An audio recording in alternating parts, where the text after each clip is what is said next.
മണിപ്പൂരിൽ വീണ്ടും സംഘർഷമുണ്ടാകുന്നു എന്ന വാർത്തയാണ് വരുന്നത്. കാംപോക്കിയിൽ SP ഓഫീസിന് നേരെ പ്രതിഷേധക്കാർ കല്ലെറിഞ്ഞു. ആക്രമണത്തിനിടെ SP തലയ്ക്ക് പരിക്കേറ്റു എന്ന വിവരം കൂടിയുണ്ട്. അവിടെ നിന്ന് അർജുൻ പീതാംബരനാണ് വിവരങ്ങളുമായുള്ളത്. അർജുൻ, 2 കൊല്ലമായി തുടരുന്ന വംശീയ അതിക്രമങ്ങളാണ്. ബീരേൻ സിംഗ് മുഖ്യമന്ത്രി മാപ്പ് പറയുന്ന രംഗം പോലും കഴിഞ്ഞ ദിവസം ഉണ്ടായി. പക്ഷേ ഈ കലാപത്തിന് ശമനമുണ്ടാക്കാൻ ഒന്നിനും കഴിയുന്നില്ല എന്നാണ്. ഈ മണിപ്പൂരിൽ സുരക്ഷയ്ക്ക് നിയോഗിച്ചിരിക്കുന്ന CRPF BSF ജവാന്മാരെ പിൻവലിക്കണമെന്നുള്ള ആവശ്യം ഉന്നയിച്ചുകൊണ്ടാണ് വീണ്ടും ഇന്നലെ പ്രതിഷേധം ആരംഭിച്ചത്.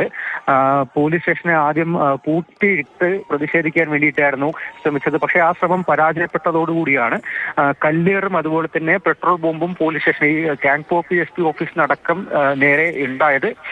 മനോജ് പ്രഭാകർ SPക്ക് തലയ്ക്ക് പരിക്കേറ്റു. അദ്ദേഹത്തെ ആശുപത്രിയിൽ പ്രവേശിപ്പിച്ചിരിക്കുകയാണ്. മറ്റ് പോലീസുകാർക്കും പരുക്കുണ്ട്. എന്തായാലും കൂടുതൽ പോലീസ് സേന ആ പ്രദേശത്തേക്ക് എത്തി ഈ പ്രതിഷേധക്കാരെ നേരിട്ടതിന് ശേഷമാണ് സമാധാനം പുനഃസ്ഥാപിക്കപ്പെട്ടത് എന്നുള്ളതാണ് നിലവിൽ അവിടെ നിന്നും ലഭിക്കുന്ന വിവരം. പക്ഷേ ഇപ്പോഴും വിവിധ ഇടങ്ങളിലായി പ്രതിഷേധം തുടർന്നുകൊണ്ടിരിക്കുകയാണ്.